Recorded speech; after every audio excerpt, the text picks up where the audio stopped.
Election commission of India చెప్పనటువంటి నియమావళిని మీరు ఎట్లా ఇంటర్ప్రిట్ చేస్తారు? చేయకూడదు కదా.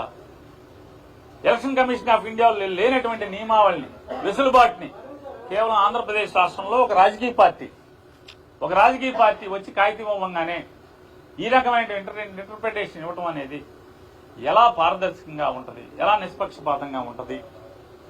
కాబట్టి దీన్ని పునరాలోచించాలని చెప్పని ఆంధ్రప్రదేశ్ రాష్ట్ర ఎన్నికల సంఘాన్ని మేము కోరటం జరిగింది. దీన్ని కూడా వారు కూడా చూపించడం జరిగింది. వారు కూడా తీశారు బయటికి. వారు కూడా ఎలక్షన్ కమిషన్ ఆఫ్ ఇండియాలో చూసి అన్ని కూడా చెప్పాం. ఈ రిప్రజెంటేషన్ మరి వారికి ఇవ్వడం జరిగింది. ఇచ్చి ఫెయిర్ అండ్ పీస్ఫుల్ కౌంటింగ్ జరగటానికి ఈ నిర్ణయాన్ని పునరాలోచించమని చెప్పని, భారతదేశంలో ఏ రాష్ట్రాల్లో లేకుండా కేవలం ఆంధ్రప్రదేశ్ రాష్ట్రంలోనే ఎలక్షన్ కమిషన్ నియమావళికి మీరి అంటే దాటి ఈ రాష్ట్రంలోనే ఇటువంటి సర్క్యులర్ ఇవ్వడం ఎంతవరకు ధర్మం అని చెప్పని కూడా వారిని మా విన్నపాన్ని వారికి చెప్తూ పునరాలోచించి మంచి నిర్ణయం తీసుకోండి.